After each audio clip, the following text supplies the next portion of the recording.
Welcome to the Mind Spark, bringing you the latest news from around the world where the map ends, at the northernmost edge of America, and the threshold of Canada's vast wilderness.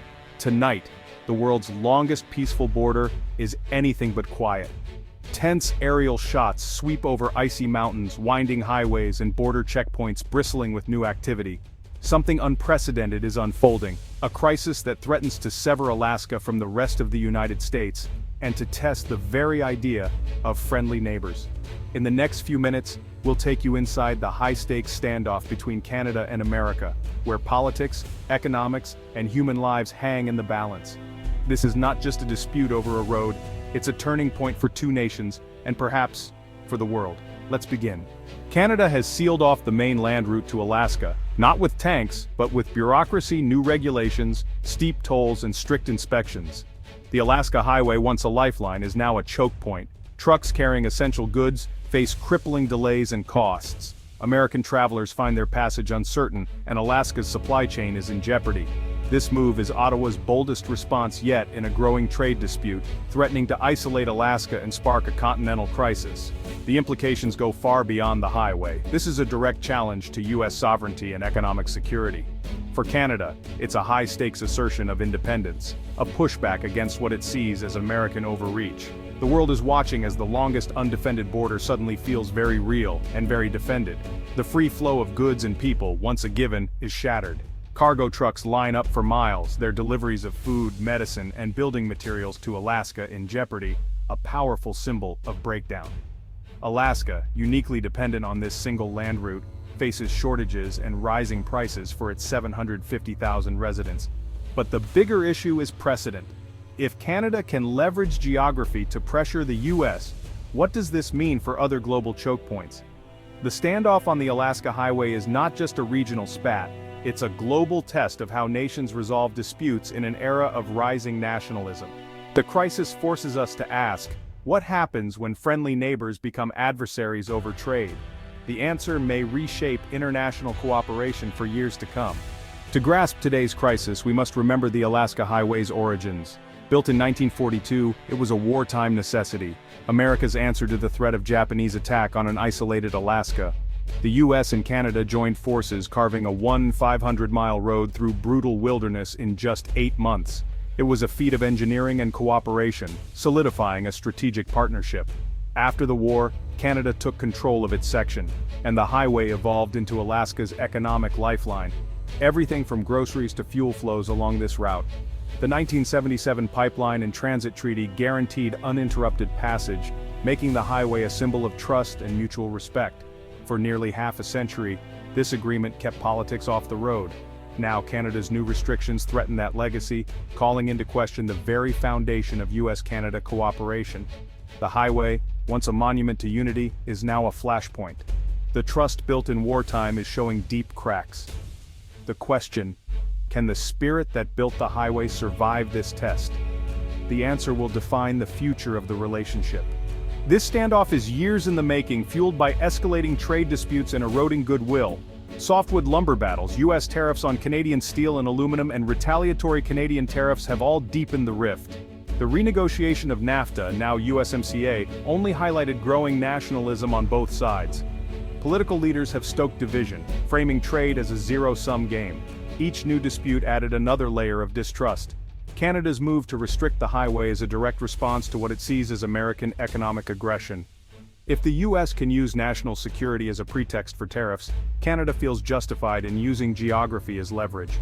The Alaska Highway, once a symbol of unity, is now the battleground. This is no longer just about trade, it's a crisis of sovereignty and security. The stakes have never been higher. Canada's new tolls and inspections on the Alaska Highway are officially for repairs, but the fees are sky high, thousands per truck. To Americans, it's a punitive tariff. The White House calls it a violation of international agreements. Former President Trump's response is explosive, urging a total halt to trade at key crossings and calling Trudeau weak. Trump's rhetoric has polarized the debate, pressuring Washington to hit back hard. In Alaska, businesses fear for survival as costs soar and shelves empty. Canadian border towns reliant on US traffic face economic collapse and resentment toward Ottawa. Local leaders are caught between national policy and local pain. The standoff is dividing not just nations, but communities and families that have lived as neighbors for generations. The crisis is as much internal as it is international. Alaska's economy is reeling. Nearly everything arrives by truck, and new tolls have sent shipping costs through the roof. Small businesses face impossible choices: absorb losses or pass costs to consumers already struggling with high prices. Essentials like milk, bread, and medicine are getting scarce and expensive. Construction projects stall, jobs are threatened, and the sense of isolation deepens. The crisis isn't just economic, it's personal, affecting daily life and community spirit. Canadian border towns are also suffering, losing vital revenue from U.S. travelers and trade. Canada's reputation as a reliable partner is at risk, and a prolonged dispute could trigger broader U.S. tariffs. Both economies are on the brink, locked in a dangerous game of chicken. If neither side backs down, everyone loses. The human cost is mounting on both sides of the border. The longer the standoff, the deeper the wounds. Experts warn that escalation is a dead end. Dr. Amelia Thorne of the Council on Foreign Relations says Canada's move is a risky bid for respect after years of feeling sidelined. She urges both sides to de-escalate. The U.S. should suspend steel and aluminum tariffs. Canada should lift highway restrictions. This would buy time for real negotiations and ease Alaska's crisis. Jeffrey Hale, a Canadian political economist, notes Trudeau's tough stance plays well at home but is dangerous for the economy. Any solution must give both governments a win they can sell to their voters. Most experts agree. Return to the 1977 treaty's principles. A joint U.S.-Canada commission could assess highway needs and create a fair, transparent funding plan. This would turn the crisis from a political weapon back into a shared challenge. It requires patience and real diplomacy, qualities in short supply lately. The alternative is a spiral of retaliation and lasting damage. The time for statesmanship is now. The world is watching this dispute as a warning sign. If the US and Canada, model neighbors, can't resolve their differences, what hope is there for others? The crisis signals that even the closest alliances are vulnerable to economic nationalism. Countries with their own choke points like Egypt or Turkey are taking notes. If Canada succeeds, others may use geography as leverage, making global trade less stable. America's adversaries see division among Western allies as a strategic win. The feud distracts the US and weakens the credibility of alliances like NATO. The crisis exposes the fragility of modern supply chains, not just to pandemics but to politics.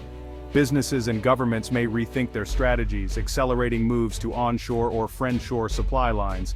The outcome here could reshape global trade far beyond North America. Escalation is a dead end, crippling Alaska, damaging Canada, and poisoning a century-old partnership. Leaders in Washington and Ottawa must lower the rhetoric and create space for diplomacy. The U.S. should suspend steel and aluminum tariffs. Canada should lift highway tolls and inspections. This reciprocal move would end the immediate crisis and show a commitment to negotiation over coercion. Once calm is restored, both sides must address the full range of trade irritants and rebuild trust. The process will be tough, but prosperity depends on cooperation, not conflict. President Biden and Prime Minister Trudeau must rise above politics and remind citizens of the partnership's immense benefits. This is a moment for statesmanship, not brinkmanship. The solution lies in reinforcing bridges, not building new barriers. The future of North American stability depends on it. This crisis is more than a fight over tolls, it's a test of a unique, enduring friendship. The US and Canada are more than allies, they're family, bound by shared history and values. The conflict reveals how quickly goodwill can be eroded by politics and nationalism.